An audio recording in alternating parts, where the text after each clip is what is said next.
I'm talking to Dr. Ali Alizadeh, a colleague at Monash, absolutely horrible person, and a self-professed Francophile. Ali, can you tell us in a nutshell, what was it about Napoleon Bonaparte that was so fascinating? Well, he comes out of the French Revolution as one of the generals when he's very young, and then he proves that he can achieve impossible military victories on the battlefield. Impossible?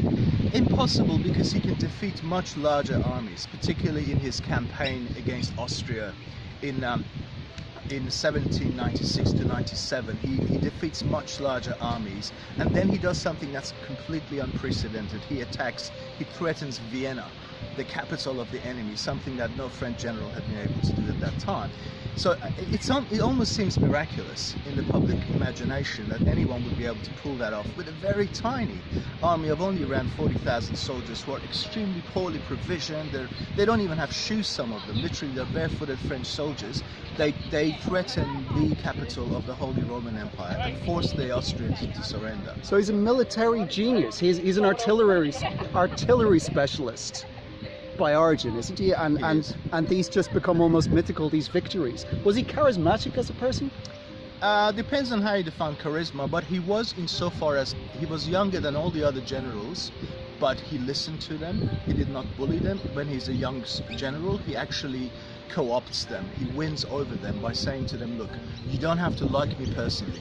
All of you are more experienced than me. You are, of course you are superior to me, but... And Napoleon himself isn't really French, he's Corsican. He speaks French with a Corsican accent. He says, look, I know you're all kind of bullies and you think I'm a foreigner, but just follow me into battle and I will deliver victory. And marvelous. He does that. That is romantic. Thank you very much.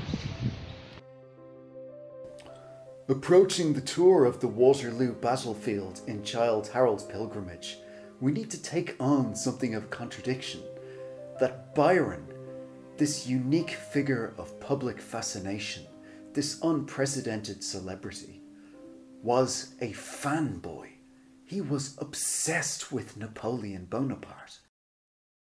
Napoleon had proclaimed himself emperor. He had conquered Egypt, Italy, Austria and Poland, but he was defeated for good in the Battle of Waterloo in June 1815 by an Allied force which included the British.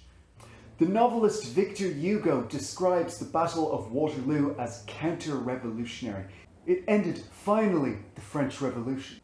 When they heard the news, William Wordsworth and Robert Southey, now arch-conservatives, danced around a fire singing God Save the King. But Byron was devastated. He had idolised Napoleon since he was a boy. At the height of his reputation, Byron even travelled in a carriage modelled precisely on Napoleon's carriage. He saw the self-appointed Emperor of France as an agent of Republican reform. Napoleon had remodelled laws wherever he went. He opposed the arrogation of political power by the church, and French presences overseas often worked to achieve better relations and integration with their captured territories than, for example, Britain did with its colonies. Byron felt the general's downfall heavily. Years later, Byron wrote, "His overthrow from the beginning was a blow on the head to me."